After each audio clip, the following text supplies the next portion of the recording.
उत्तराखंड के ऊंचे पहाड़ों के बीच घने जंगलों और धुंध से घिरा एक रहस्यमयी होटल था। उस होटल का कोई नाम नहीं था, लोग बस उसे शापित होटल कहते थे। कहा जाता था कि रात होते ही वहां भारी कदमों की आवाजें सुनाई देती थी। खाली कमरों से अचानक लोगों की हंसी गूंजने लगती थी और दूसरे माले का वो लंबा खूबसूरत गलियारा अपने अंदर न जाने कितनी डरावनी कहानियां छुपाए बैठा था। लेकिन सबसे खौफनाक था रूम नंबर 30। वो कोई साधारण दरवाजा नहीं था।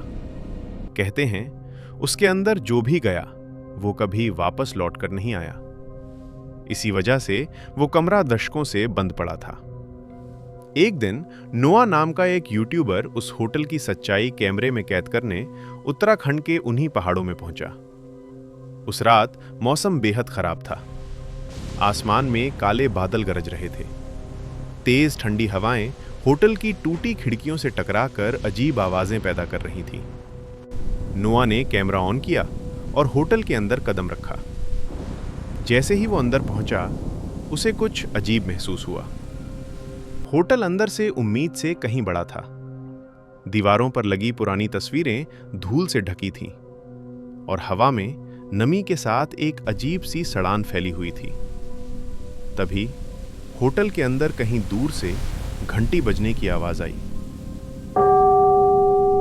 आवाज इतनी अचानक थी कि नोआ कुछ पल के लिए रुक गया, लेकिन उसने खुद को संभाला और आगे बढ़ने लगा।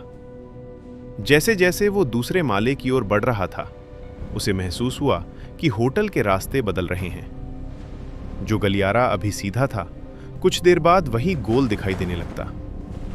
दरवाजे अपनी जगह बदल रहे थे। सीढ़ियां खत्म होकर दीवारों में बदल जाती थीं, मानो पूरा होटल जिंदा हो और उसे किसी खास जगह की तरफ ले जा रहा हो। आखिरकार नोआ रूम नंबर 30 के सामने पहुंच गया। दरवाजा बंद था, लेकिन उसके अंदर से लोगों की दर्दनाक चीखें सुनाई दे रही थीं। ऐसा लग रहा था मानो अंदर दर्जनों लोग मदद के लिए चिल्ला रहे हों। नोआ डर गया। उसने धीरे धीरे पीछे हटना शुरू किया, लेकिन तभी दरवाजा अपने आप खुल गया और अचानक एक अदृश्य ताकत ने नोआ को अंदर खींच लिया।